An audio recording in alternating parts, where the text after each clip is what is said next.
Hello friends, welcome to my new blog. आप सभी को राधे कृष्णा। आई होप आप लोग अच्छे होंगे, स्वस्थ होंगे और खुशहाल होंगे। सबसे पहले हैप्पी जन्माष्टमी आप सभी को, और आप सभी की तरफ से मेरे लड्डू को भी हैप्पी जन्माष्टमी मैं ही बोल देती हूँ। और वैसे भी आप लोग कमेंट में ज़रूर मेरे लड्डू को हैप्पी जन्माष्टमी बोलिएगा। मेरे लड्डू अब सोकर उठ गए हैं, मैं भी आ गई नहा धोकर लड्डू को अपने जगाने। और सबसे पहले उनको मैंने मिठियाँ दी, उसके बाद फिर मैंने उन्हें जगाया और उनको मैंने हैप्पी जन्माष्टमी भी बोला। अब मेरे लड्डू उठ गए। उसके बाद फिर पहले मैं लड्डू को अपने दही से स्नान कराऊंगी, उसके बाद फिर मैं गंगा जल से उन्हें स्नान कराऊंगी, फिर नॉर्मल पानी से भी मैं उन्हें मैं उनके शरीर को पोंछ दूंगी। पोंछने के बाद फिर मैं उन्हें कपड़े पहनाऊंगी। मैंने रात के लिए तो न्यू कपड़े उनके लिए मंगवाए हैं, पर मैं सुबह उनको जो उनके बर्थडे में मैंने पहनाया हुआ था वही मैं उन्हें पहना दूंगी। उसके बाद फिर अब मैं लड्डू के सारे श्रृंगार को करूंगी। श्रृंगार करने के बाद फिर अब मैं अपने लड्डू को दर्पण दिखा दूंगी। और देखिए मेरे लड्डू कितने सुंदर लग रहे हैं, किसी की नज़र ना लगे मेरे लड्डू को। मैंने धूप बत्ती जला दिया। उसके बाद मैं 1-2 आरती पढ़ूंगी। सबसे पहले मैं गणेश की आरती पढ़ूंगी, क्योंकि शुभ काम में सबसे पहले गणेश की आरती पढ़ी जाती है। तो मैं गणेश की आरती पढ़ने के बाद फिर कृष्ण की आरती पढ़ूंगी। पढ़ने के बाद फिर मैं उनके चरणों को स्पर्श करूंगी और फिर मैं अब लेकर आ जाऊंगी अपने लड्डू के लिए भोग। भोग में मैंने काजू, बादाम, किशमिश और मिश्री लाया, क्योंकि किशमिश खिलाना ज़रूरी होता है, तो इसलिए मैंने अपने लड्डू को किशमिश खिलाया। उसके बाद पानी भी पिला दूंगी।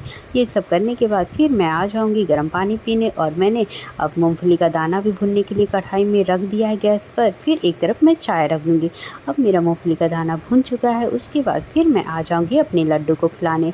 अभी वो गर्म है तो इसलिए मैं थोड़ा रुक के ही खिलाऊंगी लड्डू को। अब मैं मूंगफली का दाना, तुलसी का दल डाल के उसमें खिला दूंगी और पानी नहीं पिलाऊंगी, क्योंकि सब लोग कहते हैं मूंगफली का दाना खाने के बाद पानी नहीं पिया जाता, तो इसलिए मैं अपने लड्डू को भी नहीं पिलाती हूँ। अब मेरी चाय भी बन चुकी थी, तो मैंने चाय और मूंगफली का दाना लाया, मम्मी को दिया, फिर खुद भी मैं बैठ गई खाने के लिए। और इधर पापा और भाई तो व्रत है नहीं, तो उन लोग के लिए खाना बनेगा। और छोटी बहन भी व्रत है, पर वो तो यहाँ रहती नहीं है।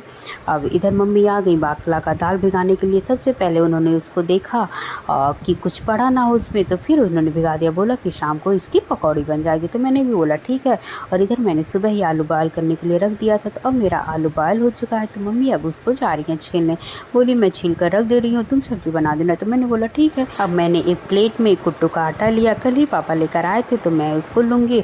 और उसके बाद फिर उसमें मैं 2-4 आलू मैश करूँगी और 2 मिर्चियाँ डालूँगी और थोड़े से नमक डालूँगी। इधर मैंने गैस पे पानी भी रख दिया गर्म करने के लिए, और मेरा पानी गर्म भी हो गया, क्योंकि गर्म पानी से गूँथने से आटा थोड़ा मुलायम रहता है और थोड़ा बेलने में भी सही रहता है। अब मैं आटे को गूँथ लूँगी। आटा मेरा गूँथ कर तैयार हो गया। और इधर मैं कढ़ाई रख दूँगी। कढ़ाई में मैं घी डालूँगी।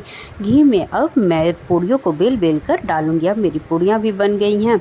और फिर इसे निकाल कर अब मैं सब्ज़ी को छौंक दूँगी। सब्ज़ी में मैंने सबसे पहले घी डाला, उसमें जीरा डालूँगी, मिर्चा डालूँगी, टमाटर, नमक, ये सब डालने के बाद आलू छीला हुआ उसको भी मैं डाल दूँगी। और फिर अब थोड़ा उसको लाल होने दूँगी, कि थोड़ा कुरकुरा रहेगा आलू तो ज़्यादा अच्छा लगेगा। अब मेरी सब्ज़ी और पूड़ी हो चुकी है, तो सबसे पहले मैं आ गई लड्डू का अपने निकालने के लिए खाना। मैंने सब्ज़ी, पूड़ी और सब्ज़ी में थोड़ी सी घी डाली मैंने ऊपर से। अब मैं ले आऊँगी अपने लड्डू को खिला दूँगी।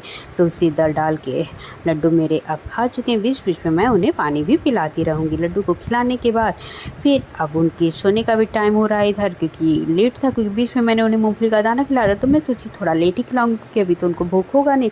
और इधर घड़ी में अब 12 भी बज चुका है, तो मैं अब अपने लड्डू को सुला दूँगी पानी पिलाकर, उनके माला को निकाल कर।